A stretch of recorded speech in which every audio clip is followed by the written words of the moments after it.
Hey, friends and family. So, John chapter 3 today. If you're like me, you probably learned John chapter 3, verse 16, John 3:16, when you were a child.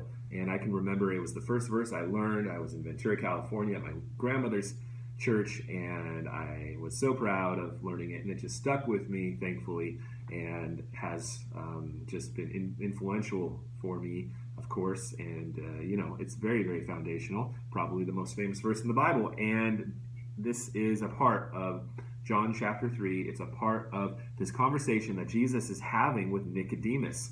And I want to spend our time talking about this conversation and what's going on here, what it means. And so you've got Nicodemus, who's a Pharisee, right? And he comes to Jesus when? It says at night. So it is likely that he was afraid to be seen going to talk to Jesus. He was embarrassed, ashamed.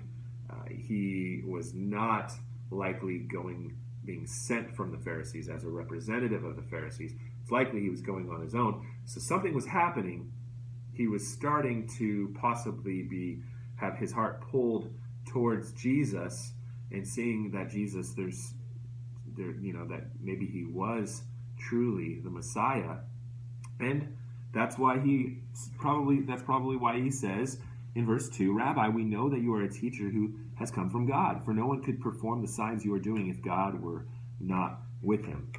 So there is a seeking out of who Jesus is going on right here.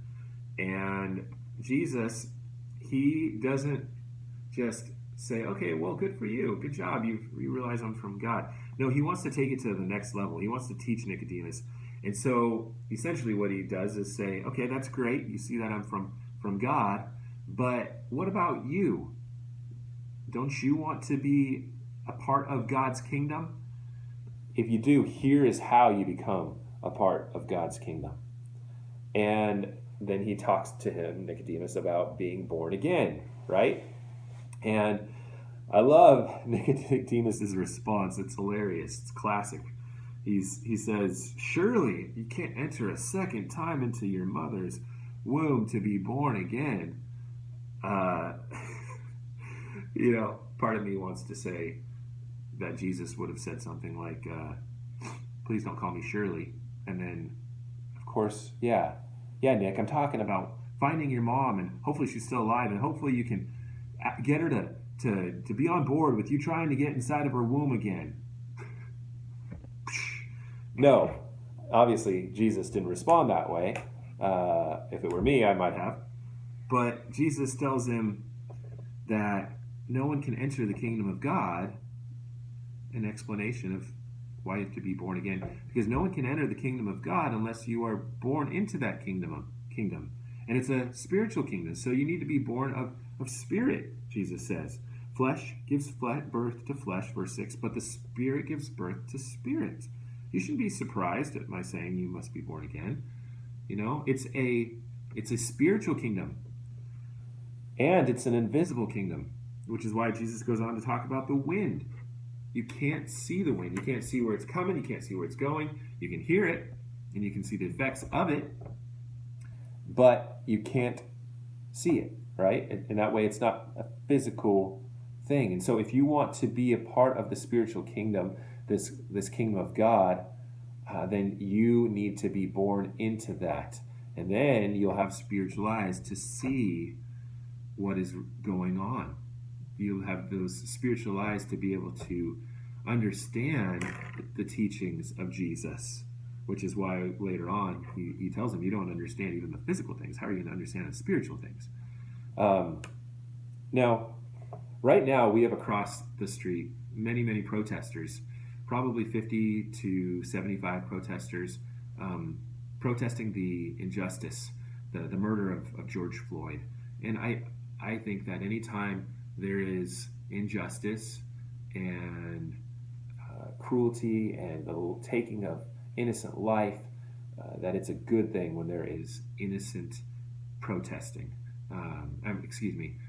When there is not innocent protesting, but protesting that is not violent. And so I think it's a good thing. But if those protesters, if we think that the fix for this world is to just try to get people to change their minds.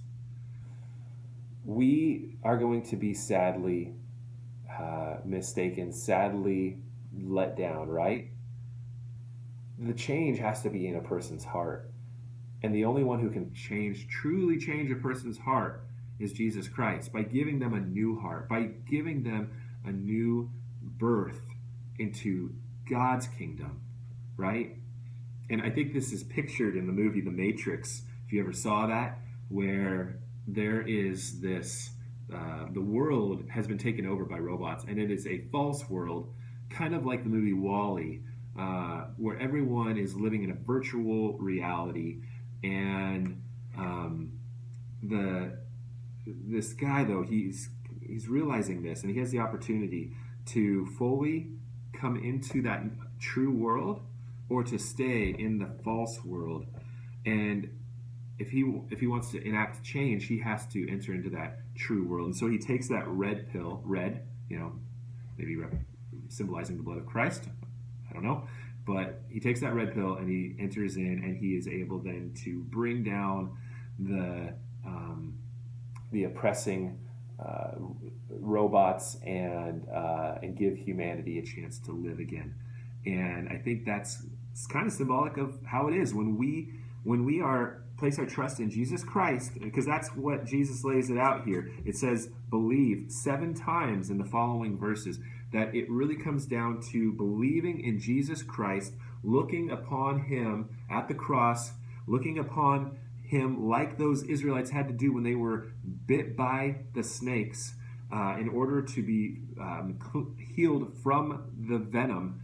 They needed to look at the snake. We have been bit by the snake, and we have the venom of sin. We need to look at the one who became the snake, the ultimate snake, the one who took the sin and the venom into himself. We need to look on him to be forgiven. And it's when we do that we step into truth, that we step into life, and that we are changed from the inside out, and that then we can be used in the kingdom of God. Unlike Nicodemus or anybody else who tries to stay in the law and the physical realm and just fix it from the outside in our own strength. Nicodemus couldn't do that. We can't do that. We can only do it in faith in Jesus Christ, with the new spirit that he's given us. And thanks be to God for that. Thanks be to God for John 3:16. For God so loved the world that he gave his one and only Son, that whoever believes in him will not perish but will have everlasting life. There's life in Jesus Christ. Let's live it out, brothers and sisters, and be thankful for it. God bless.